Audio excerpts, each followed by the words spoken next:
Le recours aux technologies de l'information et de la communication dans le secteur de la santé a permis des progrès considérables aujourd'hui. Le digital est-il important pour une meilleure prise en charge de notre santé? Le seul fait de poser la question montre qu'on n'a rien compris. Au contraire, la santé numérique s'est imposée partout à travers le monde et partout des startups, des géants du numérique, d'autres acteurs innovent et inventent la santé de demain. Mais cette santé de demain, nous y sommes déjà avec la digitalisation, par exemple, des dossiers patients, un Internet des objets qui alerte sur le taux de sucre, des risques de crise, qui vous rappelle le rendez-vous chez le médecin, des consultations à distance à travers la télémédecine avec des pays qui peaufinent leur stratégie digitale. Le Sénégal, par exemple, ailleurs, c'est déjà le cas. Qu'est-ce que ça change? Comment aider à une meilleure utilisation de cette e-santé? En quoi la standardisation des règles et process est-elle nécessaire? Comment se portent les marchés et comment les intégrer? C'est le sujet de ce numéro de Covitech, la série de panels que nous avons lancé en ligne pour échanger sans restriction avec les acteurs du numérique. Pour en parler, trois noms dont les noms et renoms dépassent le cadre africain et je les remercie pour avoir accepté mon invitation. Bonjour Elhadji Babacar Fall. Bonjour Ousmane. Vous êtes un peu timide, Babacar. C'est dû au Ramadan? Je ne suis pas timide, je suis là, j'attends. Vous allez vous présenter vous-même tout à l'heure. En attendant, je me contente de préciser que vous êtes ingénieur en électronique avant de devenir entrepreneur dans le numérique. Cofondateur de la plateforme Patient Pro, vous avez conçu et développé le système d'information médicale Patient Max certifié par les autorités fédérales américaines. Vous avez travaillé pendant de longues années en Amérique où vous vous rendez toujours d'ailleurs. Vous êtes actuellement bloqué en Côte d'Ivoire en raison de la fermeture des frontières. Bonjour Ibrahima Kane. Bonjour M. Ousmane Diop. Gueye. Ousmane Gueye, là encore c'est l'effet du Ramadan. Vous êtes bloqué en Amérique, Ibrahima, où vous résidez, bloqué par le coronavirus. Je dis bien bloqué parce que vous venez régulièrement au Sénégal pour accompagner le développement de l'application de monnaie électronique mise au point par vos soins. Elle s'appelle Calpé. Vous êtes formé d'abord en médecine. Après des années de pratique au Maroc, vous avez débarqué au pays de l'oncle Sam. Henri Ousmane Gueye, mon homonyme, lui a débarqué au pays de Marianne. Bonjour. Bonjour Tourano, Ousmane, ça va? Je vais bien, diplômé de l'école d'ingénieur EPITA à Paris. Vous avez débuté votre carrière dans une grande société de services informatiques, Capgemini, ce nom qui commence à devenir si familier à mes oreilles, où vous avez appris le métier. Vous êtes également passé par BNP Paribas, entre autres, bien sûr. Vous êtes fondateur de Ion, société éditrice de logiciels, notamment dans le domaine de la santé. Merci à tous, merci à vous tous d'avoir rejoint ce panel que je considère comme le plus important parce que parlant de notre santé qui est prioritaire, tout à l'heure j'avais promis de faire le tour des invités pour mieux faire connaissance avec vous. Honneur à l'aîné Elhadji Babacar Fall. En quelques mots, Babacar, votre parcours? Merci. Je salue mes co-panélistes et je pense que c'est une excellente initiative et on te félicite pour avoir démarré cette initiative. Maintenant, nous sommes engagés dans cette voie de l'informatique médicale. Bon, c'est un peu le fruit du hasard, mais on y est resté parce que le besoin se faisait nettement sentir. Et après des années aux États-Unis où on a développé des systèmes qui sont certifiés selon les normes du pays, que ce soit en cryptographie, que ce soit la confidentialité de l'information médicale et autres, on s'est dit, écoute, ça c'est une importance incroyable par rapport à la santé des individus. C'est la nouvelle industrie qui va changer le monde, c'est le numérique et la santé. Et c'est pour ça qu'on a débarqué au Sénégal depuis 5 ans pour, disons, introduire cette technologie. Et c'est évident, hein, on s'est heurté à beaucoup de difficultés parce que peut-être c'est venu un peu trop tôt, mais actuellement, avec malheureusement cette pandémie, on se rend compte que le numérique est l'une des premières solutions pour gérer les problèmes de santé. Oui, Patient Pro, c'est né comment? Parce que vous aussi, Babacar, vous êtes un reconverti. Vous étiez dans le monde de l'électronique avant. Votre reconversion dans la e-santé, elle s'est faite comment? En fait, comme j'étais dans le domaine de l'électronique, je faisais de la consultance aux États-Unis, à Los Angeles, la consultance dans le domaine de développement d'applications. Et c'est un hasard fortuit que j'ai rencontré un médecin qui avait des besoins informatiques. Et de fil en aiguille, bon là, on a développé la première application et on a créé une compagnie. Donc, c'est une application qui a été créée, c'est la collaboration entre un ingénieur et un médecin. Et ça nous a donné beaucoup d'avantages parce que ça fait maintenant plus de 15 ans que moi, je suis toujours immersé dans le milieu même de la pratique de la médecine. Donc, c'est vraiment en étant en contact avec les utilisateurs pour mieux comprendre leur expérience, de telle sorte que l'application qui est développée est une application qui est très conviviale. Et comme on dit, c'est la nouvelle vague, c'est UX, c'est User Experience, c'est-à-dire c'est de comprendre ce que l'utilisateur doit faire selon le contexte et de lui présenter, de rendre l'application la plus efficace possible. Maintenant, en venant au Sénégal, le challenge est beaucoup plus élevé parce que, point de vue technologique, il peut y avoir des difficultés, l'accès à l'Internet, le matériel, ainsi de suite comme ça. Donc, on est obligé de changer totalement notre design pour l'adapter à un environnement qui n'est pas toujours des plus favorables. Mais on dit, alhamdoulilah, jusqu'à présent, on a réussi, tant bien que mal, à faire des progrès. Il y a l'hôpital principal de Dakar qui a pris un de nos systèmes qui est l'informatisation du circuit du médicament. C'est très important. Donc, les médecins font une prescription électronique. Il y a un contrôle de gestion du stock de médicaments. On a l'hôpital militaire de Ouakam qui actuellement utilise un système à 100%, que ce soit pour le pointage des employés, que ce soit la facturation, que ce soit aussi la partie médicale et tout. Donc, vraiment, on voit que la réception commence à se sentir. Oui, nous allons revenir vers vous plus tard, Babacar, parce que c'est important, bien sûr, que vous nous parliez de Patient Pro. On est tellement curieux de savoir comment ça prend au Sénégal, cette informatique médicale où vous êtes et à laquelle vous croyez énormément. Henri Ousmane Gueye, fallait même que je démarre avec mon homonyme, que je fasse un peu de parti pris, Babacar. Henri Ousmane Gueye, vous êtes actuellement basé à Paris. Je vous vois bien sûr régulièrement au Sénégal. Vous êtes à l'origine de Ion. Ion, rapidement, ça veut dire quoi? Pourquoi ce nom déjà curieux? Parce que Patient Pro, on comprend que patient, ça renvoie au domaine médical, mais Ion. Ion. Oui. Alors, Ion a une connotation très personnelle. Oui. Ion veut dire en sérère, allons-y ensemble. D'accord. En fait, deux symboliques pour ce nom-là. En Poulard, on aurait parlé de Ndiahen, en fait. Ndiahen. Mais bon, vous savez que le maître sérère a de plus beaux noms. Voilà. Bon, on laisse passer pour aujourd'hui. Alors, parlez-nous de Ion, c'est né comment? Voilà, ce nom vient de deux choses. La première, c'est que vraiment, cette société a été créée par des amis d'enfance. On a fait beaucoup de choses en étant beaucoup plus jeunes. Des amis d'enfance que vous pouvez lister pour nous? Oui, aujourd'hui, on a le country manager, Joseph Kenham, Qui est basé au Sénégal. qui est basé au Sénégal, qui gère toutes les opérations terrain, qui a une forte expérience dans le domaine de la santé. John Paul Diatta, qui est à Paris. Noël Diakité, qui est la première personne que j'ai connue en France quand j'étais étudiant. Donc, c'est vraiment des gens avec qui on a rêvé quand on était tout petit, quand on était à l'université, rêver de faire des choses avant même d'avoir des diplômes. Donc, c'est avec ces gens-là qu'on a construit cette entreprise-là. Et le deuxième facteur est qu'on développe des outils qui permettent l'interaction entre plusieurs acteurs. Donc, on cherchait un mot qui symbolise cette collaboration entre plusieurs personnes. Et donc, bon, Ion, après multi réflexions, est sorti comme ça. Et ça nous a bien plu, c'est assez court et si on ne l'explique pas, on pense même que c'est de l'anglais.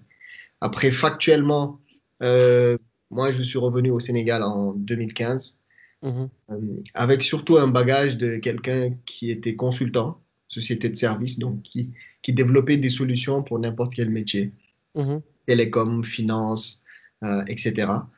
Donc, au début, on a cherché des marchés pour stabiliser l'entreprise. Voilà.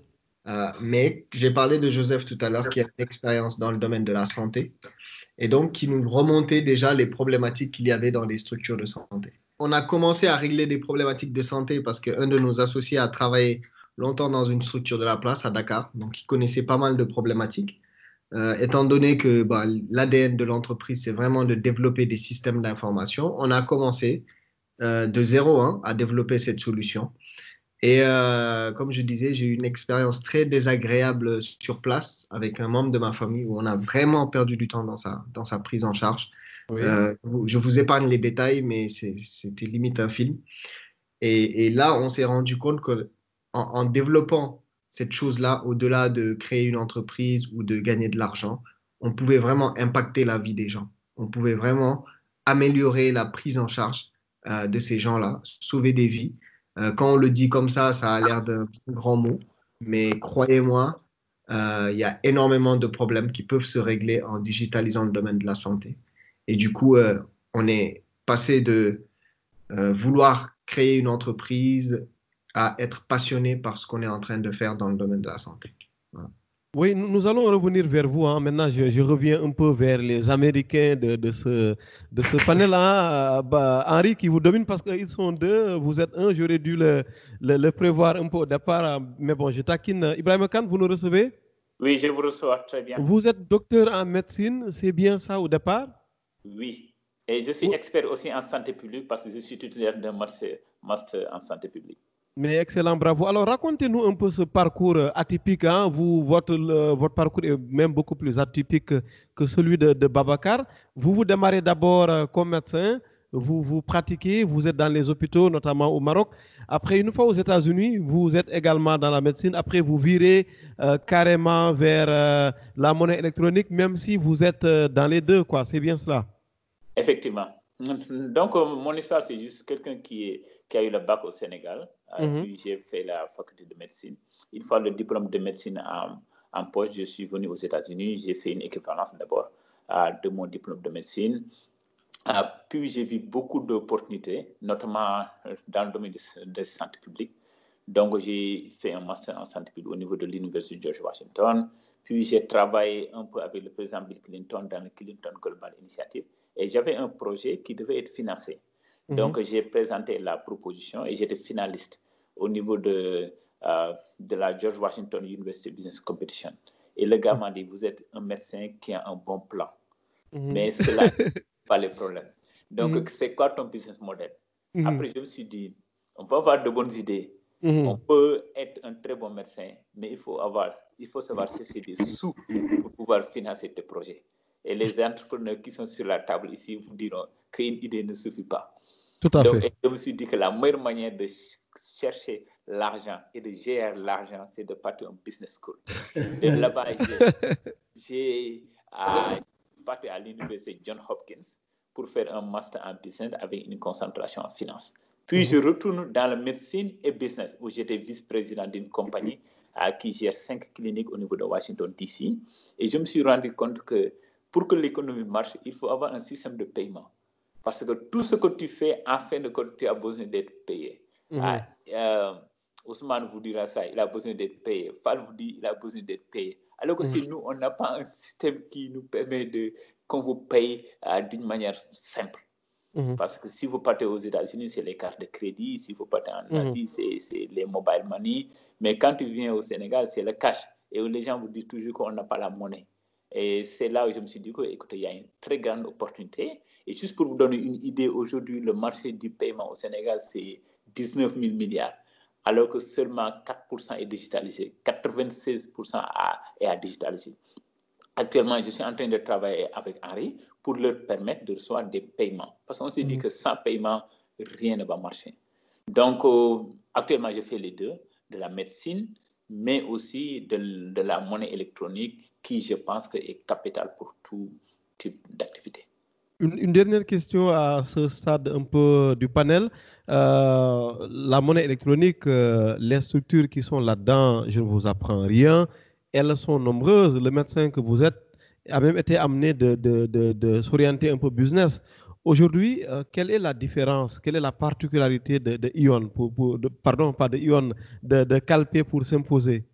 OK. Bon, nous, à Calpé, ce qu'on s'est dit, nous, on n'a pas de concurrent parce que je vous ai dit que 96% des paiements, c'est encore en cash. Donc, notre concurrent, c'est 96%. Donc, les mobile money, en général, ils sont positionnés à faire du cash to cash. Ça veut dire que vous êtes à Dakar, vous voulez envoyer de l'argent à Tambacounda. Donc, Wari ou bien Orange Money vous permet de faire ça. Nous, on s'est dit on peut partir plus loin. On veut que quand vous partez voir votre médecin, il y en a son application. À la fin de la consultation, vous sortez votre téléphone, vous scannez et vous payez en quelques minutes. Oui, mais ça c'est possible également avec Orange Money. C'est vrai que vous ne scannez pas, peut-être, en tout cas selon mes dernières informations, mais avec Orange Money, vous payez aussi. Mais avec Orange Money, premièrement, vous dit ça, vous payez et vous restez une semaine pour recevoir votre argent. Et avec les menus de code ISSD, vous allez passer 5 minutes à faire un paiement. C'est instantané. On est venu avec quelque chose qui est instantané. Et on permet aux gens aussi de prendre tous les moyens de paiement et de gérer une seule monnaie et votre argent est disponible avec toi immédiatement. Donc, il y a de l'interopérabilité aussi, n'est-ce pas? Oui, Calpay aussi est venu avec cette interopérabilité. L'argent peut bouger de Calpay vers les autres wallets et des autres wallets vers Calpay. Et je pense que Ousmane, je pense que c'est ce qui l'a séduit à vouloir décider de travailler avec Calpay. Et comme vous dites, c'est mobile money. Comme j'ai dit, nous n'avons pas inventé mobile money, mais nous l'avons fait de telle sorte que ça devient plus facile. Parce que... Oui, alors je m'excuse, j'ai un entretien vidéo, quoi. Dès que je finis, je viens vous voir, ok?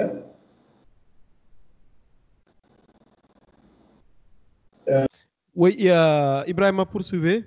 D'accord, et c'est ce que je dis aux gens souvent.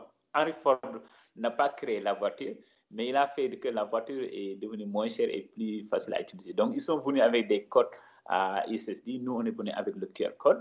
Donc, tout le monde disait que, bon, ça, les Sénégalais n'étaient pas encore prêts. Mais actuellement, on voit que tout le monde est en train de nous suivre en faisant du QR code. Oui, maintenant, je prends les dernières nouvelles du développement de la solution de chacun avant d'entrer carrément de plein pied dans notre panel. Je reviens un peu vers vous, Babacar Fall. Actuellement, Patient Pro en est où dans son développement? Je vois que ça bouge un peu, que vous vous intéressez aux autres pays.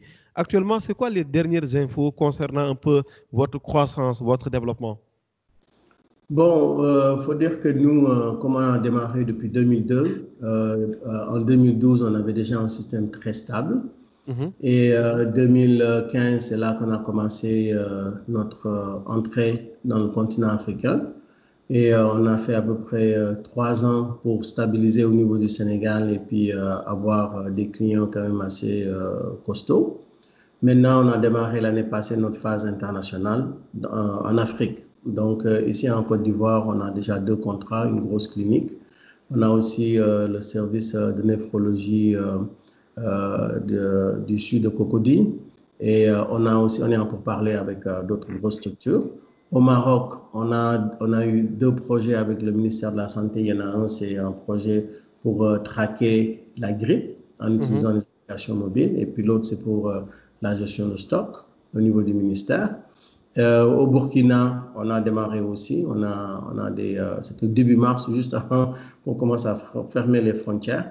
Donc là, actuellement, on est dans notre phase d'expansion. On a un produit qui est assez stable, un produit qui est très versatile. En fait, on a un écosystème. En e-santé, on est du côté de l'hôpital, on est du côté de la pharmacie, que ce soit les prescriptions, la gestion de stock. On est aussi du côté du patient. Et ça, c'est la nouvelle donne. En Afrique, les défis de santé, on va se retrouver avec des patients qui ont énormément de problèmes de maladies chroniques non transmissibles. Ce sont des maladies qui sont à la limite vicieuse, on ne s'en rend pas compte. Et très souvent, il y a des gens qui vont dire « Ah, mais je connais telle personne, il était bien portant, il n'avait aucun problème. » Donc, la personne est décédée. Parce que peut-être depuis 4 ans, 5 ans ou 10 ans, la maladie est en train de ronger cette personne. Et comme on n'a pas une certaine culture d'aller se faire voir par un médecin alors qu'on n'a aucun symptôme, maintenant, ça, c'est un gros problème à régler. Ce sont des maladies non transmissibles. Nous, on a des applications qui permettent d'avoir, comme on dit, un tableau de bord. C'est du Personal Health Monitoring. Donc, c'est une application qui te permet de savoir, par exemple, que ta tension est élevée avec des mesures qui sont enregistrées et d'être connecté avec un médecin. Donc, on n'est plus dans le domaine collection des données et puis avoir des processus à l'intérieur d'un hôpital ou bien d'une structure de santé. Maintenant, c'est vraiment tout l'écosystème où on voit les différents intervenants et de faire en sorte qu'on autonomise le patient, l'usager, comme professeur Issa Diallo aime nous le dire, L'usager, c'est cet individu qui doit être responsable de sa santé, c'est de donner les outils qui lui permettent, disons vraiment, d'éviter de tomber dans des situations où il y a des crises sanitaires. Oui, très rapidement, Henri, c'est quoi les dernières infos de Ion? Alors aujourd'hui, Ion, pareil, on est parti d'un système d'information pour les cliniques et cabinets et hôpitaux, parce que pour nous, tout part d'un médecin digitalisé. L'objectif, c'est que le patient soit autonome et son carnet de santé, mais si aujourd'hui, on donne à tous les Sénégalais un carnet de santé et que nos médecins sont encore sur papier, ça n'a pas de sens. Donc ces dernières années, nous nous sommes vraiment battus pour que des médecins utilisent notre solution. C'était la priorité. C'est sûr que vendre le concept du carnet de santé est plus sexy, mais en termes d'impact, le préalable, c'est d'avoir des médecins qui tournent dans votre solution. Et au début, on a eu beaucoup de structures qui utilisaient notre module de facturation, qui est la problématique qui paraît la plus évidente. Et là, là où on est content, c'est que sur ces derniers mois, vraiment, on commence à avoir beaucoup de médecins en tant que tels qui utilisent la solution sur le volet dossier patient. Et voilà. Et ça, c'est le préalable vraiment pour aller derrière vers un carnet de santé qui va vraiment être utile puisque le patient l'aura, mais aussi le médecin l'utilisera en face et pourra transmettre au patient les informations requises pour sauver les vies. Une petite question de précision avant de venir donner la parole à Ibrahima Kane, docteur Ibrahima Kane. Est-ce qu'aujourd'hui, moi, je peux me rendre, moi, Ousmane Gueye, patient, je peux me rendre dans une structure hospitalière de Dakar et en fait utiliser un peu le dossier patient digitalisé? Autrement dit, est-ce que moi, j'ai toujours besoin de venir à l'hôpital avec la même paperasse qu'avant? Avec nos systèmes, non, justement. Et c'est ce que je disais tout à l'heure, le préalable était que le médecin n'utilise plus de papier. OK. Voilà. Parce que le médecin va prescrire, comme disait tout à l'heure mon ami de Patient Pro, va prescrire dans un système. Donc, il ne le fait plus sur papier. Et une fois qu'il a prescrit dans ce système, ce papier maintenant peut circuler de manière digitale. Et ça, c'est acté, ça, c'est acté. C'est OK, ça? Oui, ça c'est acté aujourd'hui, c'est utilisé dans notre système, dans les autres systèmes, même dans le cadre de la lutte contre le Covid, c'est utilisé. Voilà. Ibrahima Kane, vos rêves un peu de Sénégalais basés ailleurs, mais évidemment qui veut que le système sénégalais marche un peu comme ailleurs avec une digitalisation accrue. Je me souviens un peu d'une discussion qu'on avait eue ensemble. Vous avez des projets côté santé pour le Sénégal, Ibrahima Kane? OK. Merci beaucoup, Ousmane. Moi, je voudrais insister sur l'importance de ce que mon ami Ousmane et Fall viennent de dire. Je pense que la digitalisation, si on veut être efficace, il faut passer par le médecin. Et je peux vous dire que la digitalisation sauve des vies et ça permet aussi de faire beaucoup d'économies. Et ça, je parle en tant que médecin. Parfois, je vois un malade qui me dit que j'avais une maladie il y a de cela 5 ans. Je lui dis comment ça se passe l'évolution, mais il n'y a pas de papier. Il n'y a rien que tu peux trouver. Alors que si on digitalisait, il suffit de mettre 5 secondes pour prouver l'historique de ce patient. Et cela te permet de mieux le prendre en charge. Économiquement, parfois, ça joue beaucoup. Imaginez, on a un seul spécialiste pour certaines régions au Sénégal et un malade quitte Tambacounda pour venir à Dakar pour juste une prescription. Alors que si on avait digitalisé ça, le docteur peut écrire la prescription et la pharmacie qui est à côté de la maison du patient l'appelle pour qu'il vienne le prendre. De même que les bilans médicaux. Et ça, c'est quelque chose de réel. Récemment, j'étais à l'hôpital avec ma mère au niveau de Dakar. On a fait les bilans. Donc, on est obligé de revenir 2-3 jours pour récupérer les résultats qu'on nous a donnés à papier. J'appelle ma mère pour lui demander, maman, où sont les résultats de l'examen? Elle me dit, bon, je ne sais pas où je les ai mis. Donc, on est obligé de les refaire. Alors que si c'était digitalisé, il suffit que le docteur écrit la première lettre du nom de ma mère et ça va lui sortir les factures avec la date de naissance. Il voit le bilan tout de suite. Donc, pour vous dire que ça, la pauvreté doit nous pousser à digitaliser parce que ça nous fait des économies et ça nous permet de sauver des vies. C'est pas que je suis dans ce domaine, Peut-être si Ousmane le dit ou bien Fall, on va dire que vous voulez des clients. Mais moi, en tant que médecin, je vous dis que cela va faciliter la vie des médecins et ça va permettre aussi de sauver des vies, mais aussi d'économiser beaucoup de moins. Donc, pour revenir peut-être pour les trucs de Calpay, là où nous sommes, comme je disais au début, depuis janvier, on a vu une croissance de 3500%. Autrement dit, une croissance de 35 fois par rapport à ce qu'on a au niveau de janvier. Je pense que les gens aiment des produits qui sont vraiment à la hauteur. Parce que ce qui arrive souvent, on nous dit que les Sénégalais ne sont pas prêts pour cette haute technologie. Alors que je vous dis que mon frère qui est à Diender sait mieux utiliser un téléphone portable que moi qui est aux États-Unis. Même les services sanitaires que les Ousmane et les Fall proposent, on a plus besoin au Sénégal et en Afrique que jamais aujourd'hui. Parce qu'il est temps. D'accord. Merci Ibrahima Kane, médecin et fondateur, CEO de Calpay, l'application de monnaie électronique. Et là, Babacar Fall, on est là au cœur déjà de notre panel. Il y a énormément de solutions qu'on propose dans le monde de la e-santé au Sénégal. Mais quels sont les besoins? De quoi avons-nous besoin exactement pour ne pas être submergé par toutes ces solutions? On a sûrement une stratégie de santé digitale avec le ministère de la Santé. Mais aujourd'hui, clairement, de votre point de vue, de quoi le Sénégal a besoin en termes de santé digitale? Oui, en fait, ma perspective est la suivante. Il faut qu'on comprenne qu'au Sénégal, les enjeux de la e-santé, ce n'est pas juste national. C'est régional, c'est continental, c'est mondial. C'est une nouvelle technologie qui est là. Il n'y a pas nécessairement un pays qui est 100 fois plus avancé que les autres. Si un effort bien concerté avec une bonne stratégie se fait, le Sénégal peut se retrouver parmi les pays numéro 1 au monde. Ce n'est pas une question, est-ce qu'on a les infrastructures? Non. C'est une question d'avoir une certaine politique, une stratégie, une synergie entre les éditeurs, un gouvernement ou bien un État qui définit une politique qui englobe la plupart de ces opérateurs, et après, d'avoir des problèmes et de collaborer pour la résolution de ces problèmes. Je donne un exemple très rapidement. Quand on parle du carnet de santé d'urgence, ça veut dire quoi? Chaque fois qu'il y a un accident, il y a un problème, quelqu'un est à l'urgence. Le plus gros problème des médecins, et je pense que le Dr Kane ne va pas me contredire, c'est d'avoir les antécédents du patient, le groupe sanguin, des informations pour savoir quel traitement sécurisé on peut faire. On lui donne certains médicaments, ça peut achever le patient. Donc, comment est-ce qu'on va avoir cette information?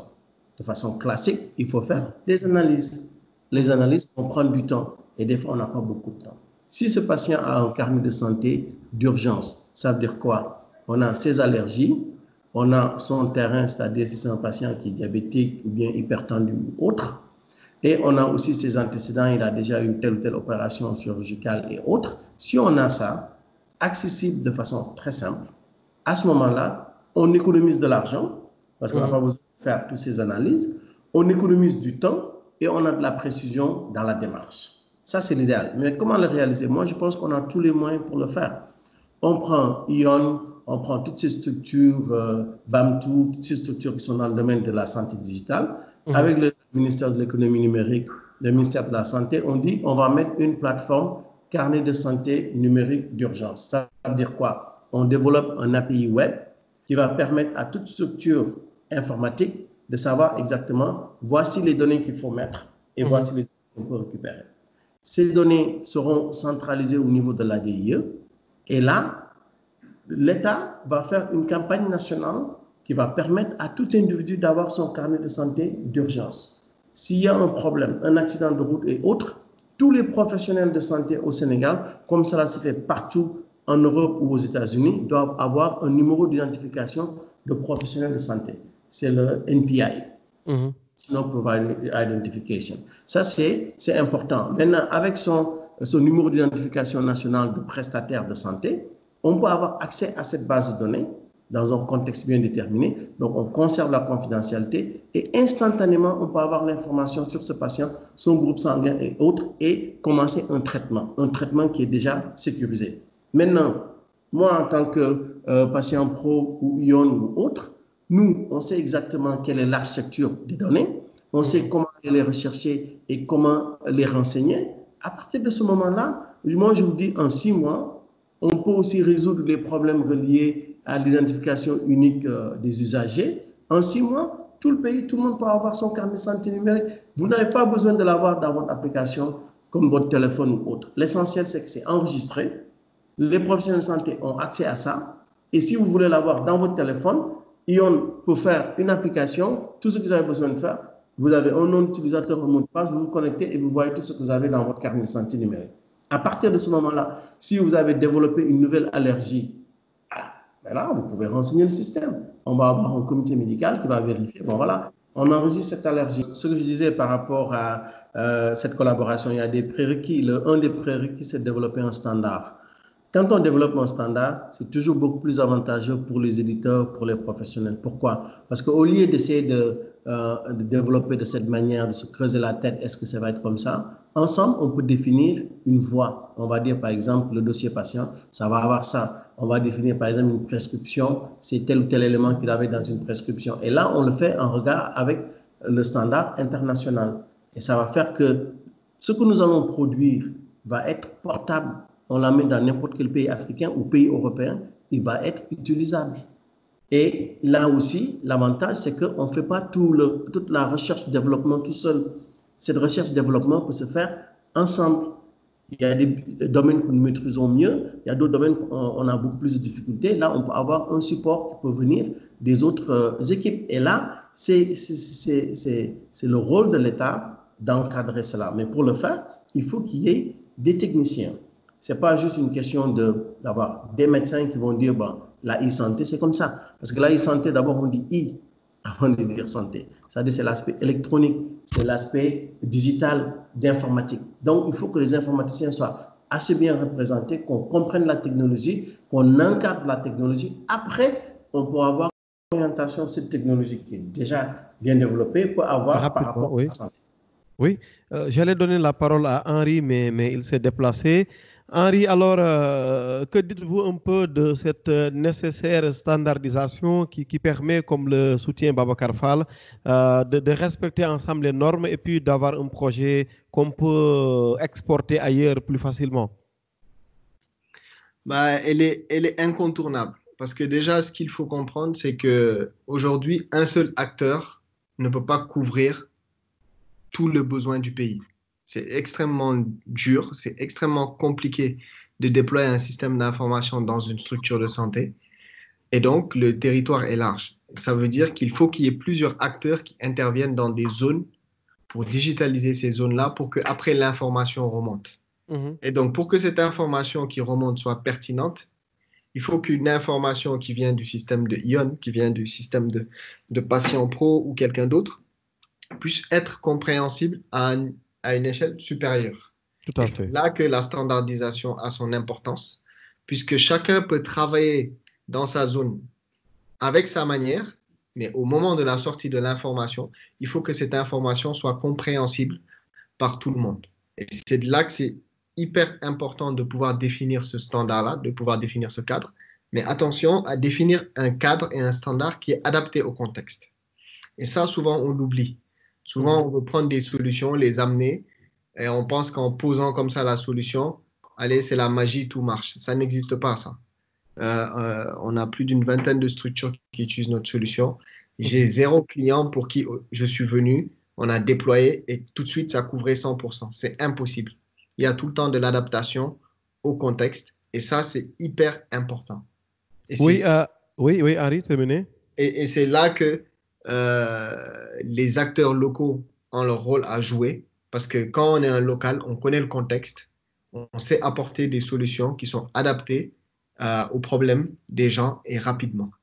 Oui, Ibrahim Khan, docteur Ibrahim Khan, si on avance un peu dans notre panel, on voit qu'il y a énormément de solutions. Il y a une solution digitale au Sénégal, mais on a l'impression que ça ne se reflète pas un peu sur la marche du système sanitaire. C'est quoi le problème selon vous? Bon, moi, je pense que le premier problème qui se pose, c'est que les médecins ou bien les structures sanitaires, ils pensent qu'ils n'ont pas besoin de ces solutions pour pouvoir fonctionner. Ce sont des gens qui vous disent que bon, j'ai fait ça pendant 10 ans avec mes papiers, c'est que ce qui marche. Et souvent, jusqu'à ce qu'un jour, ils découvrent le e-santé ou bien la digitalisation de leur process. Et dans ce cas, ils vont se dire clairement que c'est ce qu'ils cherchaient. L'autre chose aussi, je pense qu'il y a le gouvernement aussi.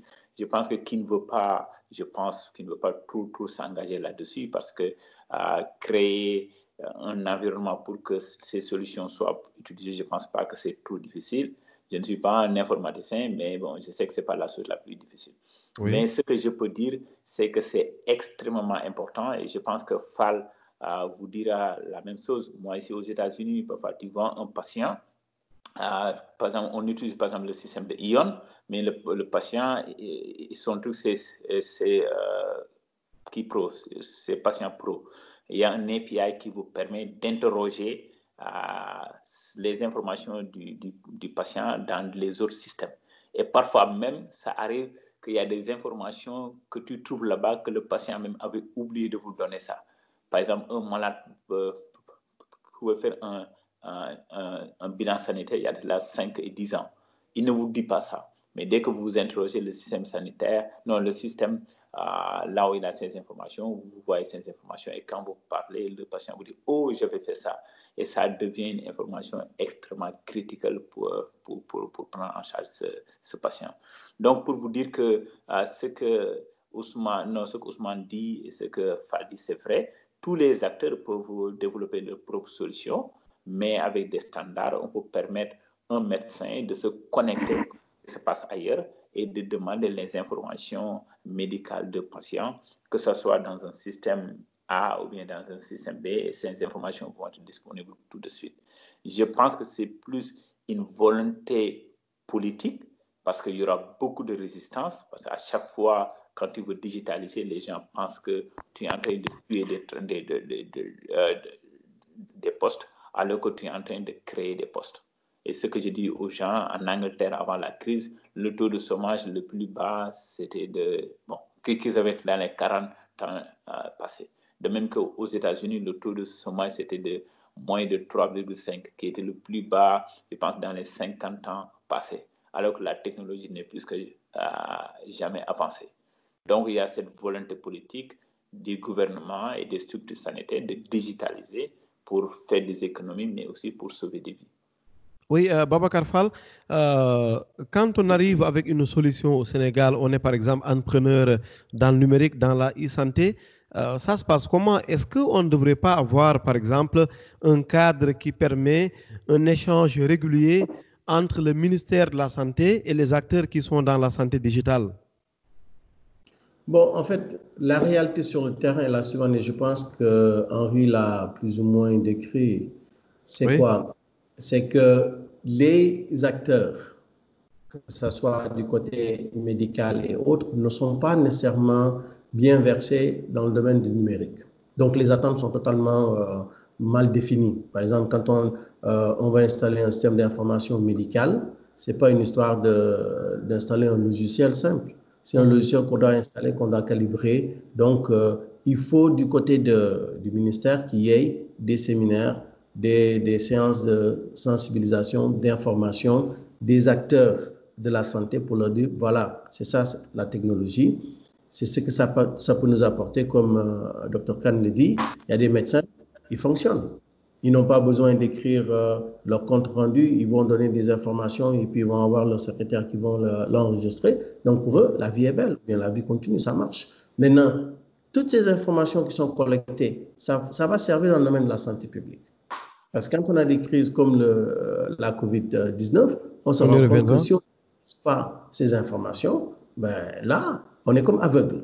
Maintenant, donc, du côté du ministère, il doit y avoir un effort d'encadrement, d'introduction de ces technologies de façon officielle, que les médecins perçoivent que ça, c'est quelque chose qui est là et qui va demeurer, d'une manière ou d'une autre. Maintenant, la stratégie, c'est sur 3 mois, 6 mois, et suite comme ça. Mais même si on est en train de rechercher un système dossier patient national, mais il faut que les médecins comprennent c'est quoi. Il faut que les spécialistes tels que Ion et autres soient invités pour échanger avec ces prestataires, ces personnes qui sont dans le domaine médical. Ça, c'est la première des choses.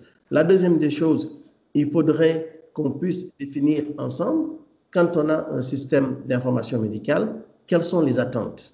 Par exemple, un patient, qu'est-ce qu'il définit? Une consultation médicale, quelles sont les informations qu'il doit avoir? Une prescription. Et ça, ce sont les acteurs, les éditeurs, avec le ministère qui disent, voilà, ça c'est le minimum qu'on doit avoir. Je présente mon application, les gens ils vont comprendre que j'ai déjà le minimum. Je peux faire un extra. Et ça, c'est, disons, la particularité de chaque compagnie, c'est de montrer, comme ils disent chez nous, Karen, donc ses capacités vraiment de montrer son expertise. Ça, c'est quelque chose qui va venir, c'est comme un bonus. Mais le minimum, il faut qu'avec le ministère et les éditeurs, qu'on le définisse. À partir de ce moment-là, moi, je sais que je n'ai pas de problème. Ce que je vous donne, c'est le minimum et que ça marche. Et ça va rassurer les prestataires pour savoir que, bon, voilà, est-ce que ça prend trop de temps? Est-ce que ce n'est pas trop d'informations que je dois mettre? Et nous aussi, on a des systèmes qui vont servir au ministère dans le cadre de la santé publique. Donc, il y a le terrain qu'il faut préparer, les acteurs, un cadre qui doit être un peu mieux défini. Et après, nous, les acteurs, quand on vient, on aura un peu moins de résistance et on n'aura pas non plus besoin de créer 150 choses. On peut être beaucoup plus concis par rapport au module. Je prends l'exemple de la COVID-19. Pour, disons, cette couverture, qu'est-ce qui s'est fait? Il y a un protocole qui dit, voilà, voici les formulaires, voici les informations que nous voulons collecter, voici ce que nous voulons avoir. Le développeur, lui, il sait que c'est ça qu'il doit rendre. Donc, il est sur un terrain qui est déjà balisé. Là, on n'a pas besoin de tout labourer, de tout faire, puis après se retrouver qu'il y a 10% de ce qu'on a fait qui va être utilisé. Si on le fait dans le cadre médical, d'une consultation médicale, d'une consultation hospitalière et autres, les développeurs seront beaucoup plus concis. C'est une économie de temps, d'énergie et aussi une certaine efficacité. Et ce genre de standards, c'est des standards qui sont dynamiques. C'est un compromis. Ce n'est pas de dire que c'est ça la vérité, c'est ça. Non, c'est un compromis par rapport à l'existant, par rapport aux aspirations et les moyens qui sont disponibles. Donc, mais il doit y avoir un effort, je veux dire, clair et continu, constant, qui doit se faire pour qu'on puisse avoir ce genre de résultats. Oui, la parole à vous à présent, Henri. Parlez-nous un peu de comment est-ce que cette e-santé, cette santé digitale est mise en avant au Sénégal. On va en parler avec un cas concret. C'est la COVID-19. Nous n'en sommes pas, bien sûr, à la fin. Le dire, c'est d'ailleurs faire une provocation aux acteurs. Mais c'est important, après quelques semaines de COVID-19 chez nous, qu'on fasse un petit bilan de comment est-ce que digitalement, les acteurs digitaux sénégalais dans le monde de la santé sont mis en valeur. J'ai trop parlé, je résume un peu ce que je veux dire. Vous, en tant que start-up du numérique, de la santé numérique, comment êtes-vous pris au sérieux par la tutelle? Alors, ce qu'il faut savoir, c'est que bon, on est pas mal en interaction avec le ministère de la Santé depuis quelques années maintenant. Dès qu'on a commencé le sujet, on est allé vers eux pour leur dire ce que nous voulions faire, là où nous voulions aller. Donc, tout ce que nous faisons est suivi par le ministère. On leur envoie également des rapports. Et aujourd'hui, je pense que ce lien-là a permis d'être un acteur sollicité dans ce combat-là. Donc, il y a une initiative qui s'appelle par exemple Dan Covid, que je pense tout le monde connaît, en tout cas la plupart des acteurs qui sont autour du numérique, qui ne regroupent pas que des startups e-santé comme nous. Il y a beaucoup de monde, des gens qui sont dans la communication, dans les infrastructures et autres, et chacun apporte sa pierre à l'édifice pour combattre cette maladie-là. Maintenant, nous, dans ce combat-là, ce que nous avons à apporter de manière évidente, c'est notre système d'information qui est utilisé aujourd'hui dans certains hôpitaux pour aider les professionnels de santé à gérer le dossier patient. Donc, ça permet de collecter les informations, de suivre l'utilisation des lits, des médicaments et autres. Voilà. Et donc, on est assez content de faire partie de cette initiative, d'être pris au sérieux. Et on nous a fait confiance. Et donc, on est sur le terrain en train de déployer. J'en profite pour encourager nos équipes qui sont au quotidien auprès des médecins à côté de la maladie. Donc, c'est un rôle qui est assez compliqué et dangereux, mine de rien. Mais ils le font parce que, comme je disais au début, ce sujet a fini par être une passion pour nous parce que plus on avance, plus on se rend compte de l'impact que ça peut avoir sur la vie des gens. Maintenant, on n'est pas philanthrope, hein. À un moment donné, il faut derrière qu'il y ait un business model pour que ces structures-là vivent. Voilà. Donc, quel que soit l'impact qu'on veut apporter à nos populations, si nos entreprises ne sont pas capables de générer du revenu sur ce sujet-là, bah, on ne tiendra pas. Voilà. Donc, on va beau développer les meilleures solutions du monde, il faut le business model derrière quand même pour tenir la cadence. Ibrahim Kane, j'arrive vers vous tout à l'heure, mais je passe par Babacar Fall pour conclure un peu sur ce point. Effectivement, ce qu'on voit dans le cadre de l'initiative Dan Covid-19, c'est le bénévolat. Moi, j'en parle parce que j'ai reçu les plus de 400 acteurs engagés dans cette coalition internationale au sens de la géographie dans mes émissions au Sénégal. Mais ce qu'on dit souvent, c'est qu'il faut du bénévolat. Bon, Babacar Fall est au téléphone, ça vous profite, hein? Ibrahim Kane, docteur Ibrahim Kane. Je lui réserve cette question et je vous en pose une autre tout de suite. Comment globalement renforcer notre écosystème numérique, l'écosystème numérique digital, je dis numérique sanitaire, pardon, on peut le renforcer comment aujourd'hui, Ibrahim Kane? Moi, je pense qu'on peut le renforcer premièrement du côté gouvernemental et je pense qu'il faut que le gouvernement ait une stratégie claire et que le gouvernement arrête de faire du taf-yëngal. Et moi, ce que je dis souvent, c'est qu'en Afrique, on fait beaucoup de taf-yëngal. Je pense que les gens de l'écosystème vont nous dire ça. Et qu'il faut avoir une stratégie claire, il faut financer. Tu peux ne pas financer directement les startups. Et moi, je pense que ce n'est pas ce qu'on attend des gens, mais de financer des infrastructures qui sont là, qui permettent aux gens de travailler. Par exemple, l'exemple pour les e-santé, c'est ce que je dis, mettre en place une infrastructure pour que chaque compagnie qui part, qui crée une application ou bien une plateforme, ces plateformes, qu'on soit en mesure de les relier ensemble pour que les gens puissent travailler ensemble. Je pense que les jeunes sont là, ils sont prêts à travailler, mais je pense que les infrastructures ne sont pas encore là. Et je pense que c'est un appel que je vais lancer à nos gouvernements que la stratégie doit être digitale, l'avenir c'est digital et que si on veut combler le retard ou bien si on veut se développer, il faut qu'on passe par le digital. La Chine, quoi qu'on dise, ils sont développés parce à cause du digital. L'Inde est en train de mettre toutes ses forces pour partir dans le digital. Et nous, on voit que les gens n'investissent pas assez dans le digital. Et je dis bien, on n'investit pas assez dans le digital. Si ce n'est pas parfois faire des rencontres, donner des grands chiffres, mais sur le terrain, il n'y a pas grand-chose. Oui, merci beaucoup, docteur Ibrahim Kane. Elhadj Babacar Fall, vous êtes toujours avec nous. Vous, c'est en direct, hein, on va le dire comme ça, ou en tout cas en ligne de Côte d'Ivoire, où vous êtes bloqué. Sûrement attendant que les frontières rouvrent pour que l'oiseau voyageur voit un peu une autre destination. Si on revenait un peu, Elhadj Babacar Fall, au Sénégal, nous l'avons vu, cette initiative Dan Covid-19 que tout le monde salue bien sûr. Aujourd'hui, vous la voyez comment, cette initiative? Mais première question d'abord sur ce point, est-ce que vous êtes là-dedans, comme Patient Pro, comme structure? Oui, Patient Pro est dedans. On est rentré un peu en retard, mais alhamdoulilah, on a pu rattraper ce retard. Donc, on est actif et c'est une initiative qui est excellente, que je salue. Et je pense que malheureusement, il a fallu une catastrophe ou bien une chose de ce genre.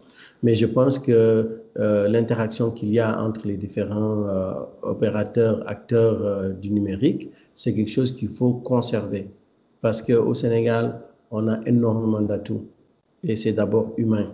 Et cet atout humain se transforme par des outils numériques qui peuvent être développés et qui peuvent avoir un impact incroyable. Maintenant, je pense que les résultats commencent à se faire sentir. Il y a déjà des applications qui sont déjà déployées, d'autres qui vont être déployées. Ça veut dire que c'est le national au service du national. Et mon vœu, c'est de pérenniser un peu cette collaboration, de faire en sorte que cette dynamique puisse continuer et qu'on comprenne que, par exemple, je m'excuse.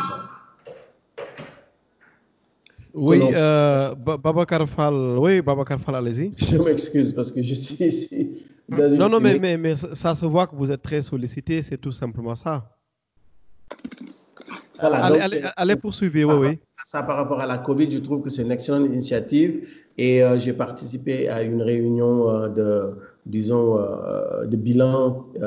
C'était un dimanche, vraiment, j'étais séduit parce que c'était une organisation très professionnelle et vraiment, ça me faisait plaisir de voir qu'il y a du talent et que ce talent est capable d'avoir des résultats. Maintenant, tout ce qu'on veut, c'est que ça continue et qu'au niveau du ministère de la Santé et du ministère de l'Économie numérique, qu'il y ait une bonne continuation.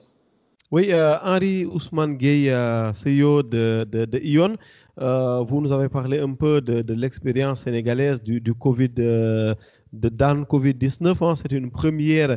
Moi, j'étais ravi d'avoir reçu les plus de 400 acteurs engagés là-dedans. Je dis bien sûr les plus de 400 acteurs, mais j'ai reçu seulement 4 acteurs dans l'émission au Sénégal. Vous voyez ça comment, cette pérennisation de l'initiative? C'est ce que disait El Hadj Babacar Fall tout à l'heure.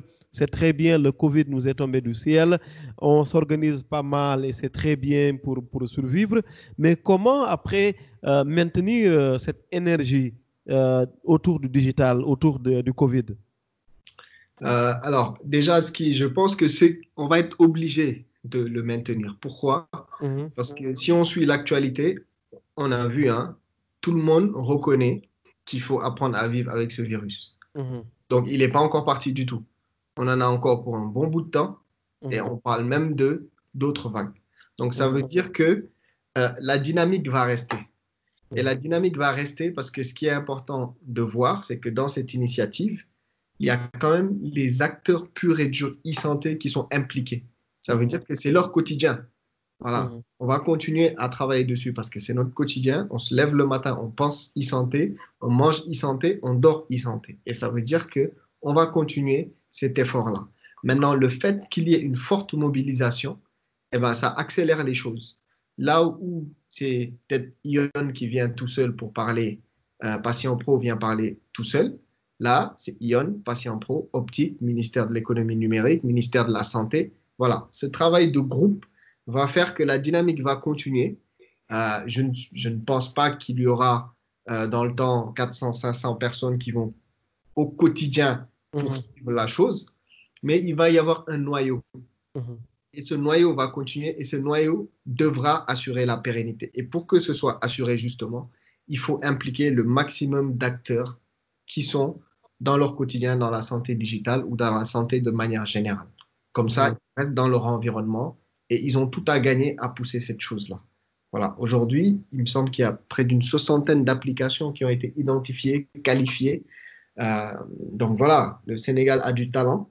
Maintenant, cette 60aine d'applications ont été qualifiées et les plus pertinentes vont être utilisées et vont ouvrir la porte pour d'autres qui vont arriver parce que la santé, la e-santé, c'est un écosystème. Voilà. Il y a plusieurs domaines dans la santé et donc une seule application ne peut pas tout faire. Voilà. Oui, il y a même plusieurs applications qui se sont mises en avant, mises en valeur. Nous allons en parler prochainement dans un autre Covitech, la série de panels en ligne avec El Hadj Diop et son équipe qui ont initié un hackathon en ligne. Moi, je le remercie personnellement et sincèrement pour avoir animé les 2 panels qui étaient très intéressants. Donc, je suis très bien placé pour témoigner un peu de cette coalition, de l'importance de cette coalition d'acteurs digitaux autour du Covid-19. Je me retourne vers vous, Dr Ibrahim Kane, en ligne des États-Unis, de l'Amérique. Aujourd'hui, on l'a dit, la suite maintenant, elle va se faire comment? On va parler un peu de financement de la santé. Le docteur que vous êtes va être d'autant plus à l'aise qu'à côté de la médecine, vous êtes allé faire des business studies. Aujourd'hui, le financement de la santé, vous le voyez comment, Ibrahim Kane? Bon, moi, je pense que tout d'abord, nous sommes dans un pays que je dirais socialiste parce que c'est le gouvernement qui prend en charge la santé des gens. Mais on voit de plus en plus le secteur privé, les gens payent pour leurs propres soins. Et je pense que c'est là où je vois que c'est un secteur qui va continuer de croître parce que personne ne veut plus partir à l'hôpital, attendre des heures pour voir un malade, non, pour voir un patient. Et certains patients ne sont pas nécessairement contents avec les traitements qu'ils reçoivent au niveau des hôpitaux publics. Donc, le privé va continuer de se croître. Donc, du côté public, je pense que le gouvernement, il a intérêt plus à investir sur les infrastructures parce qu'il ne peut pas tout faire.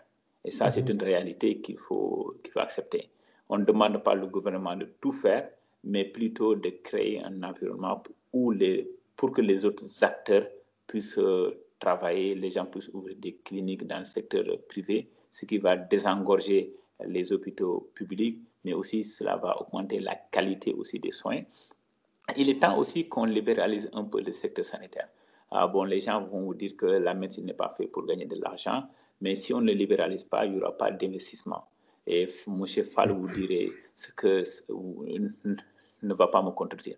Aux États-Unis, la qualité des soins c'est extrêmement élevée parce que le secteur privé est dedans, il investit, il innove. Et aussi, Ousmane aussi a dit ça, qu'on fait du bénévolat, mais à un certain moment, il faut que l'argent rentre pour qu'on puisse investir en recherche et développement et améliorer la qualité des soins. Donc, le gouvernement doit investir sur les infrastructures, mais aussi il faut qu'il libéralise l'économie pour que les gens puissent amener des capitaux, relever le niveau de soins, investir dans ce qui est de l'innovation et du recherche et développement. Oui, merci beaucoup, Dr Ibrahima Kane. Elhadji Babacar Fall, sur ces questions de financement de la santé. Je pense qu'une chose qu'on doit réaliser, la santé, c'est beaucoup d'argent. Et ce n'est pas beaucoup d'argent dans le sens où c'est l'État qui doit mettre de l'argent et puis c'est comme un trou financier. Vous allez aux États-Unis, en Europe, les médecins, c'est parmi les mieux nantis. Pourquoi? Parce qu'ils travaillent dans un système qui produit beaucoup d'argent. Au Sénégal, comme dans la sous-région, si on a un système de santé qui est beaucoup mieux, il y a le tourisme sanitaire. Il y a beaucoup d'argent à faire. Mais des fois, j'ai l'impression que quand on parle de santé et d'argent, c'est comme si c'est tabou. Alors que ça ne doit pas être tabou. Il y a des gens qui veulent améliorer leur niveau de santé. Ils sont prêts à dépenser beaucoup d'argent. Il y en a certains, la santé, c'est une question de survie. Si le plateau technique dans nos pays est beaucoup plus élevé, il y a beaucoup d'argent qui vont dans les pays européens et autres pour des services qui peuvent être très facilement bien rendus dans nos pays. Donc, c'est de l'argent qu'on peut aller capter. Le financement, on a tous les moyens pour financer la santé. Maintenant, il s'agit de regarder le problème autrement. Si, par exemple, on parle de santé, ça veut dire que c'est juste le secteur public. Non, ça ne va jamais marcher. Il faut dynamiser le secteur privé. Il faut que quelqu'un, et j'entends très bien Yon quand il dit, pour nous, on est dans ce secteur, il faut qu'on puisse survivre. Si on ne survit pas, on ne fera jamais de produits qui vont servir à la santé. Si le médecin est quelqu'un qui crée sa clinique, mais pour s'en sortir, il ne peut pas s'en sortir financièrement, mais les cliniques, s'ils ne marchent pas, mais la santé ne pourra pas aller. La santé, c'est la santé publique, mais c'est aussi énormément la santé privée, et une santé privée très performante qui peut attirer beaucoup plus de patients qui ont beaucoup d'argent, qui viennent d'un peu partout dans la sous-région, qui viennent pour avoir une certaine qualité. Et ça, c'est la compétition de demain. Et je pense que le numérique peut nous aider énormément dans ce combat. Oui, Henri Ousmane Guéant, je rebondis un peu sur les propos de Elhadji Babacar Fall de Patient Pro lorsqu'il parle de tourisme médical. Ce tourisme médical, il peut nous servir comme il peut nous desservir. Il nous sert quand les touristes débarquent chez nous, mais il nous dessert quand ce sont des Sénégalais qui partent à l'étranger. Et c'est plutôt ce dernier cas de figure qui se produit le plus souvent. On laisse de côté la question même des données pour parler simplement de business. Comment maintenir ces gens qui voyagent ailleurs, comment les maintenir, comment les inviter à rester au Sénégal? Pour vous, les entrepreneurs du numérique de la e-santé. Il n'y a pas de magie. Il faut investir. Il faut investir, c'est-à-dire qu'aujourd'hui, il faut qu'on soit conscient Et dans les milliards qui circulent, il faut qu'il y ait des milliards réservés à la santé. Mais est-ce que, oui, excuse-moi, mais est-ce que ce n'est pas également une question de culture finalement, que ça fait peut-être du bien de dire que moi, ma fille a été soignée aux États-Unis, que moi, ma femme a accouché à New York? Est-ce que ça ne fait Non, pas du bien? Est-ce que ce n'est pas culturel? bien Est-ce sûr. qu'il n'y a pas un complexe derrière? Non, bien sûr, ça c'est quelque chose qui est là depuis longtemps. Ce complexe de l'extérieur, de dehors, c'est toujours mieux. Ça, on ne peut pas l'enlever comme ça. Ça va au-delà de tout ce qu'on est en train d'aborder ici. Maintenant, pour qu'on puisse impacter, justement, c'est cet investissement-là qu'il faut faire aujourd'hui. Mhm. Ces gens-là qui disent c'est mieux dehors, eh ben, des gens comme nous qui avons été dehors et qui revenons, Mhm. une partie de notre combat, c'est aussi ça. On ne Mhm. va pas se mentir. Si l'histoire n'était que pour gagner de l'argent, moi, je serais resté en France. Mes 2 amis connectés, ils restent aux États-Unis. Mhm. Je peux vous dire qu'un ingénieur informatique, la journée, ce qu'il gagne ici en tant qu'indépendant, c'est largement euh, suffisant pour avoir une vie géniale. C'est-à-dire que dans ce retour-là qu'on fait aussi, il y a du Mhm. give back. Et je pense que plus il y en aura qui vont retourner apporter leur expertise, déployer des choses que les gens voient et que ça marche, plus cette mentalité va changer petit à petit. Elle est en train d'ailleurs de changer parce qu'il y a beaucoup de gens qui sont en train de rentrer. Mhm. Aujourd'hui, la diaspora est quasiment un pays et il y a beaucoup de gens de la diaspora qui ramènent leurs compétences accumulées à l'étranger au pays. Et ça va aider à changer ces mentalités-là. Mhm. Mais je reprécise, il Oui. faut de l'investissement sur le plateau technique et sur les gens qui fournissent des solutions. Pour finir, aujourd'hui, une entreprise qui va venir déployer, une entreprise étrangère qui va venir déployer sa solution e-santé au Sénégal, elle l'a vendue à l'étranger à pas moins de 500 000 euros. Mhm. Vous vous rendez compte, cet argent-là, le nombre d'ingénieurs que cette entreprise peut payer? Une entreprise locale au Sénégal qui va développer sa solution, qui va essayer de la vendre, attention, vous commencez à parler de plus de 10 millions, on va vous dire, attention, c'est beaucoup d'argent. Mais on va vous demander une solution de qualité. Or, vous devez avoir des ingénieurs que vous payez bien pour qu'ils puissent fournir ces solutions de qualité. Merci, merci Henri Ousmane Gueye. La parole à présent à Dr Ibrahima Kane avant de revenir vers El Hadji Babacar Fall. Dr Ibrahima Kane, parlons un peu justement de cet argent. Est-ce qu'il ne devrait pas y avoir un patriotisme économique ou simplement un réalisme économique qui ferait que nos États d'abord fassent confiance aux locaux avant d'ouvrir le marché à des étrangers, sans savoir bien sûr que parfois même on expose les données des populations? Bon, moi je pense qu'Ousmane, si vous me voyez, moi je suis un libéral. Je Oui. crois plus au réalisme économique. Mhm. Je pense que les règles du jeu doivent être les mêmes pour tout le monde, que tu sois étranger, que tu sois sénégalais. Mais je pense que aussi il Mais est... question, pardon, question relance à ce niveau. Est-ce que c'est concevable dans votre esprit que des géants de la santé en Europe, ailleurs, avec 1000 ans, si vous voulez, pour exagérer un peu d'expérience, est-ce que c'est concevable que des géants comme ça, disons, compétissent, hein, parce que le verbe compétir existe maintenant, compétissent avec de petits acteurs qui émergent comme Babacar Fall, comme Ion, Ibrahima Kane? Bon, moi, je pense que si vous me demandez en tant que business, je vous dis que moi, je n'ai pas de problème avec ça parce que Mhm. Ousmane et Winfal vous dira, avec la technologie, tout le monde est sur le même pied d'égalité. C'est-à-dire que quelqu'un peut avoir un budget de milliards et toi, avec ta prouesse technologique, tu peux les jouer. Et on a vu IBM comment dire, avec Apple. On a vu ces changements qui se font de jour en jour parce qu'avec la technologie, les gens peuvent créer quelque chose qui leur permet d'avoir un avantage compétitif par rapport aux autres. Parce que quand on est petit, on peut faire beaucoup d'essais et d'amener des solutions.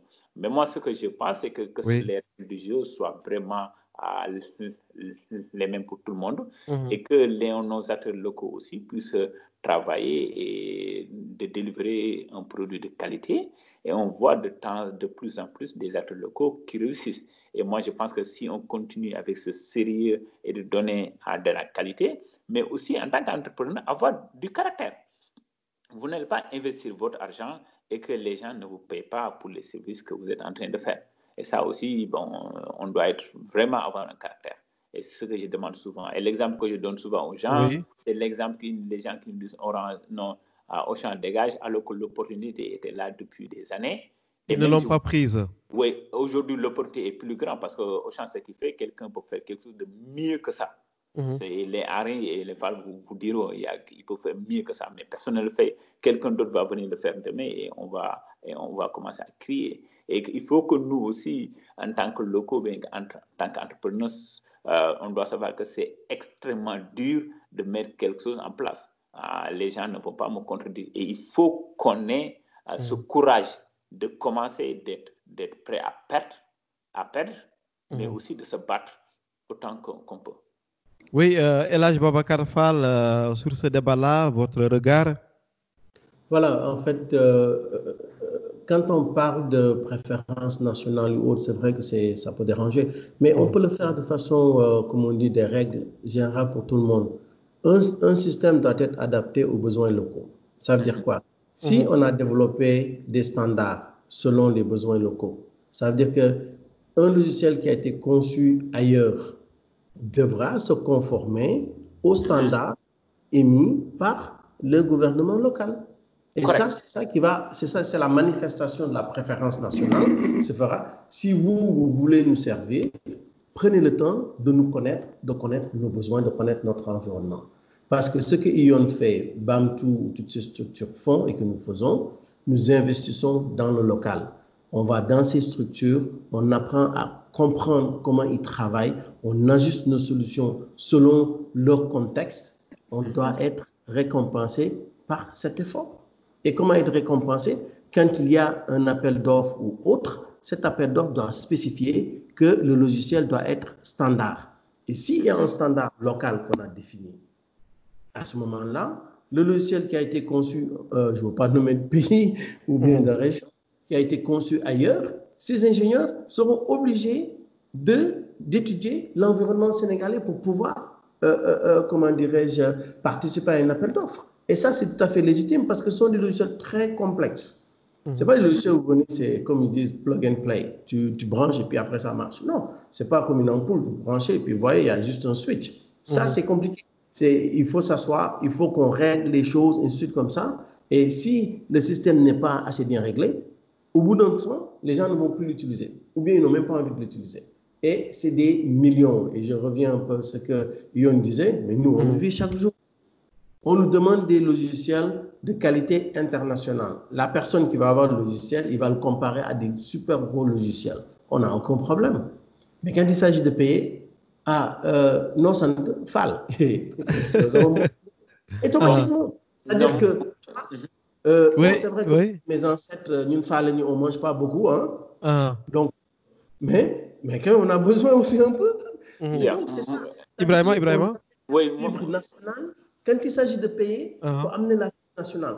Quand c'est la qualité, non, qualité, c'est international. Le paiement, c'est national. Donc, je veux dire que c'est cette dichotomie qu'on doit essayer de regarder. Et je reviens aussi par rapport à ce qu'Yon disait. Ça, c'est l'État. L'État doit promouvoir ses produits, comprendre que si on a un hôpital, on a un budget. Le budget, il doit inclure la plateforme numérique. Autant on a un plateau technique, parce que la médecine sans la technologie, si on vous donne la médecine de 1800 ou de 1700, je vous dis, vos jours seront comptés tout de suite. La médecine, son avancée, se fait avec la technologie. Si vous avez tous ces appareils de diagnostic, ça coûte cher. Maintenant, l'État va débloquer pour ces appareils, mais l'information qui permet à un médecin de faire un diagnostic très rapide, de comprendre que telle personne a telle allergie, la continuité des soins, ça se fait avec une plateforme numérique. Il est temps qu'on reconnaisse la valeur de cette plateforme numérique et que ça s'inclue dans les budgets des hôpitaux. Oui, merci Babacar. Dr Kane? Moi, je voudrais appuyer ce que Fall disait en disant qu'il faut qu'on ait du caractère. Et je pense que Fall est la parfaite raison. Quand vous construisez au Sénégal, ils veulent des normes internationales. Mais quand ils veulent payer, quand il s'agit de payer, ils veulent vous payer en local. Alors que ça ne marche pas. Et je pense qu'il faut qu'on ait vraiment un caractère. Je fais un boulot qui est très bien fait et je veux être payé la même chose que vous allez payer un Américain ou bien un Français ou bien un Chinois. Et là où il disait aussi sur les règles du jeu, je pense que le gouvernement aussi doit avoir un caractère. Si quelque chose doit se développer, voilà les règles du jeu. Dans les pays occidentaux, vous connaissez très bien, aux États-Unis, on a ici le FDA, Food, Drug and Administration. Que tu viens de Chine, que tu viens de Hong Kong, ce n'est pas le problème. Mais tout ce que tu construis doit répondre à leurs normes. Et souvent, c'est ce qui donne un avantage aux locaux, parce qu'ils savent de ce qui se passe. Et juste cela répond juste à la question que vous disiez. Parfois, les géants, ils peuvent venir, mais les petits qui sont localement, ils connaissent mieux le marché local, et ce qui leur donne parfois un avantage, un compétitif avantage. Merci beaucoup, Ibrahim Khan. Je fais un peu un tour pour finir après plus d'une heure de temps de panel, un panel riche en échanges. Je fais un dernier tour de table. Bon, si vous parlez de table, parce que on est tous à distance et c'est la magie un peu d'Internet aujourd'hui, des technologies pendant que nous y sommes. Donc, le dernier tour de table, c'est autour de la question que voici. Est-ce qu'aujourd'hui, je sais bien sûr, Ion, qu'il existe une association qui regroupe les startups de e-santé au Sénégal, mais est-ce qu'elle est assez forte, l'association, pour peser de tout son poids sur le système médical au Sénégal? Question d'abord à Henri, mais ce n'est pas vraiment pour développer, c'est pour aller très vite, Henri. Pour aller très vite, elle n'est pas encore assez forte. Parce que la e-santé n'a pas encore assez de grands acteurs dans le pays, il faut le reconnaître. Vous êtes combien dans l'association? À la base, on était 5 membres fondateurs. On n'est pas plus que ça à l'heure où on se parle. Voilà. Parce que si vous faites l'analyse du marché aussi, il y a beaucoup de bruit autour de la e-santé, mais les acteurs au quotidien qui déploient leurs solutions et qui en vivent ne sont pas très nombreux au Sénégal. Et les startups de la e-santé, elles sont combien d'ailleurs au Sénégal? Rapidement. Question colle peut-être, mais bon, ça doit être familier à vous. Question colle, mais pas plus d'une quinzaine. Qui ont des produits qui tournent aujourd'hui, qui sont utilisés. Qui marchent. Babacar Fall, comment aujourd'hui mettre en place une synergie autour de la e-santé? Avant même de démarrer ce panel, vous échangez un peu autour d'une éventuelle synergie entre vous. Mais globalement, est-ce que cette synergie-là, on peut l'obtenir pour peser un peu sur le système sanitaire? Bon, moi, je reviens toujours à la particularité de ce qu'on appelle une technologie. Une technologie, c'est toujours une synergie. Vous n'avez jamais vu une seule technologie créée par une seule compagnie et entretenue par une seule compagnie. Que ce soit la technologie automobile, informatique, les appareils, tout ça, on voit très souvent des compagnies qui travaillent ensemble. Si on veut que la e-santé progresse au Sénégal, il faut qu'il y ait des projets communs, qu'on puisse construire des autoroutes de données. Une autoroute de données, c'est quoi? C'est faire en sorte qu'avec l'État, si quelqu'un a besoin de loger des données de santé, il y a déjà un mécanisme, un système qui est là, qui est prêt. Quelqu'un qui développe une application mobile, par exemple, pour s'occuper des femmes enceintes, c'est excellent.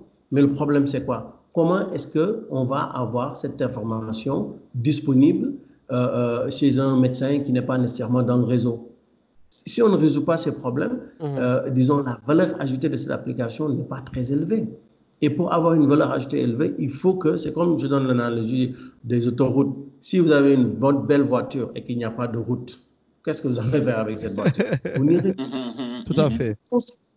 Et les autoroutes, ça, ce n'est pas le rôle d'une compagnie. L'autoroute, c'est le rôle de toutes les compagnies, c'est le rôle aussi de l'État. Maintenant, les routes secondaires, là, des compagnies vont construire des routes secondaires. Mais cette autoroute qui permet de canaliser les données, de permettre de valoriser une application mobile pour gérer, par exemple, des handicapés qui se retrouvent dans des situations qui ont besoin d'aide, ainsi de suite, comme ça, là, il faut une autoroute nationale de données. Et cette autoroute nationale, nous avons tous les moyens pour la construire.